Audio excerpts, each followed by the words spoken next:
Officer Derek Miller thought he had the perfect case. A routine traffic stop, a quick arrest, and a testimony that would guarantee a conviction. But what he didn't know, the black man he accused wasn't just any civilian. He was a high-ranking Navy officer. And when the truth came out, the entire courtroom was left in shock. Before we dive in, don't forget to subscribe and hit the notification bell for more unbelievable real-life stories. And tell us in the comments, do you believe justice always wins in the end? Let's see what people think. Atlanta, Georgia, 11:45 p.m. The streets were quiet as Officer Derek Miller sat in his patrol car, sipping his coffee. Then, headlights flashed past. A black SUV drove through a yellow light. Miller grinned. Easy target. Flipping on his siren, he sped up behind the car and signaled for it to pull over. Inside the SUV, Commander David Lawson calmly pulled to the curb. A decorated U.S. Navy officer, Lawson had spent 20 years serving his country overseas. But tonight, he was about to face his greatest battle yet. Miller swaggered up to the driver's side window. Lawson rolled it down. "Good evening, officer," Lawson said, calm and professional. Miller smirked. "You in a hurry, boy?" Lawson's expression hardened. "Excuse me." "You ran a red light," Miller snapped. "License and registration." Lawson handed them over. Miller barely glanced at them before sneering. "Step out of the vehicle." Lawson frowned. "Is there a problem?" Miller leaned closer. "There will be if you don't do what I say." Lawson exhaled sharply. Years of military training told him not to escalate. So he stepped out. But what happened next would change everything. The moment Lawson stepped out, Miller grabbed his wrist and twisted it. Before he knew it, he was shoved against the SUV. "You resisting?" Miller barked. Lawson didn't move. "Officer, I have done nothing wrong." Miller laughed. "You people always say that." The words stung. Before Lawson could respond, Miller pulled out a small bag of white powder. Then, he dropped it near Lawson's feet.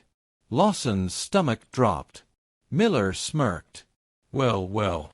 What do we have here?" Lawson's hands curled into fists. He knew what was happening. And he knew he had just been set up. Miller threw Lawson into the back of his squad car. At the station, the officers smirked as Miller bragged. "Another dealer off the streets," he said, slapping the paperwork onto the desk. Lawson stayed silent. He knew that no one would believe him. Not yet. But soon, the truth would come out. And when it did, it would shake the entire system. 1 week later, the trial began. Miller took the stand first, confident and smug. He spun a perfect story. Defendant was acting suspicious, refused to comply, attempted to flee. The jury nodded along. Lawson watched, his jaw tight. Then, it was his turn. And that's when the courtroom witnessed something no one was prepared for. Lawson stood up and walked to the stand. He adjusted his suit. Then, he reached into his pocket and pulled out his military ID. The courtroom fell dead silent. The judge leaned forward. "Mr. Lawson, are you saying you're an active duty officer?" Lawson nodded. "Not just active duty, Your Honor," he said. Then he turned to Miller. "I am Commander David Lawson of the United States Navy." Gasps erupted. Miller's face turned white. And in that moment, he knew. He was done. Officer Miller thought he had won. He thought his lie would send an innocent man to prison.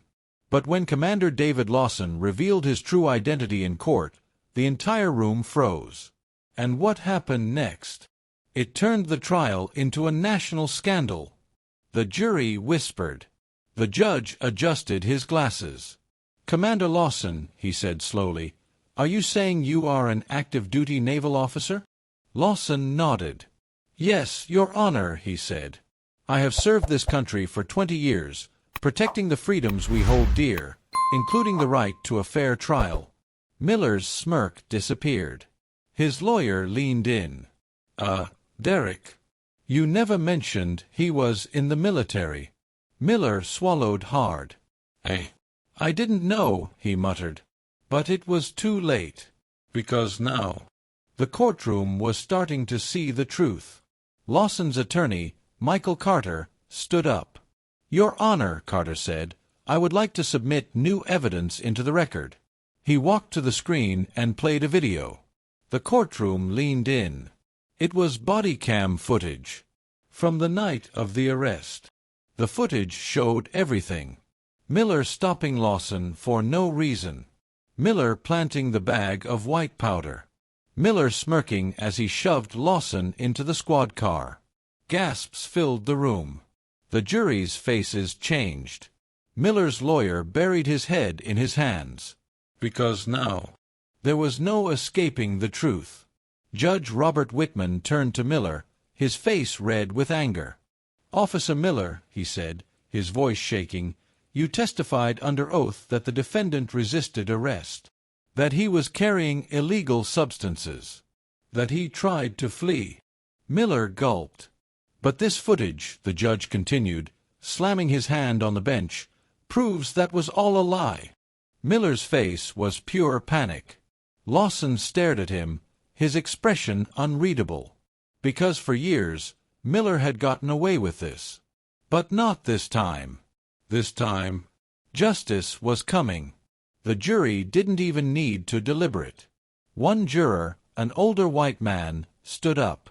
Your Honor, he said, I don't think we need to discuss this further. It's clear that Commander Lawson was framed. Other jurors nodded. The judge sighed. Commander Lawson, he said, please rise. Lawson stood. This court finds you not guilty on all charges. The courtroom exploded into cheers. Miller sank into his chair. But the worst was yet to come. Because now. It was his turn to be on trial. As soon as the trial ended, federal agents entered the courtroom. A man in a black suit walked up to Miller. Derek Miller, he said, flashing a badge. You're under arrest for perjury, false arrest, and official misconduct. The courtroom gasped. Miller's face drained of color. Wait, what? No, this is a mistake, he stammered. The agents grabbed his arms. You have the right to remain silent, one of them said. Lawson watched calmly. Because now. The real criminal was in handcuffs. By the next morning, the case was all over the news. Rogue cop exposed in court. Commander Lawson cleared of all charges. Shocking body cam footage proves Black Navy officer was framed. Justice served. Officer arrested after lying about innocent man. TV stations played the footage non-stop. People across the country demanded answers. And the mayor of Atlanta? He had no choice but to make a public statement. We failed Commander Lawson, the mayor admitted. And we must ensure this never happens again. Meanwhile, in his jail cell, Miller sat alone. For the first time in his life, he knew what it felt like to be on the other side of the law. A week later, Lawson was called to Washington, D.C. At a special ceremony, he stood on stage, dressed in his Navy uniform. A high-ranking officer stepped forward. Commander Lawson, he said, you demonstrated bravery, resilience, and an unwavering commitment to justice. It is my honor to present you with the Presidential Medal of Freedom. The audience rose to their feet. Applause echoed through the hall. And for the first time in weeks, Lawson finally smiled. Because he had fought for his dignity. And in the end, truth had won. Commander David Lawson had cleared his name, exposed the corruption, and even watched as the crooked cop was arrested. But what happened next? It didn't just change his life, it changed the entire justice system. And the final twist? No one saw it coming. In the weeks following the trial, protests erupted across the country. People marched in the streets, holding signs that read, "Justice for Lawson. End corrupt policing. Reform now." The case had ignited a national conversation. And at the center of it, Commander David Lawson. The media called him America's Navy hero. But for Lawson, this wasn't about fame. This was about change. Lawson was invited to Capitol Hill to testify before Congress. Senators and representatives listened intently as he spoke. "This isn't just about me," Lawson said. "This is about the countless others who never got their day in court." He paused, scanning the room. "I fought for this country," he continued. "Now it's time this country fights for justice." The room erupted in applause. And just a month later, a new federal bill was introduced, the David Lawson Justice Reform Act. Its goal? To ensure no one else would ever be falsely accused like he was. Meanwhile, in a maximum security prison, Derek Miller sat in his cell, his head in his hands. He had gone from the top of the chain to the very bottom. The other inmates, they recognized him immediately. "Hey," one of them sneered, leaning against the bars. "Ain't you that cop from the news?" Miller stayed silent. The inmates laughed. "Looks like the system finally caught up with you," another said. And for the first time in his life, Miller knew exactly what real fear felt like. Months later, Lawson stood at the Navy Academy, addressing a room full of young officers. He looked out at them, his voice strong.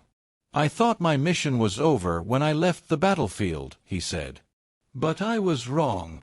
He glanced at the medal on his chest. "This isn't just a fight for soldiers. This is a fight for justice." The cadets rose to their feet, saluting him. Because now, Commander David Lawson wasn't just a military hero. He was a symbol of truth. And his battle had only just begun. David Lawson's story proves that no matter how powerful the system seems, truth will always prevail.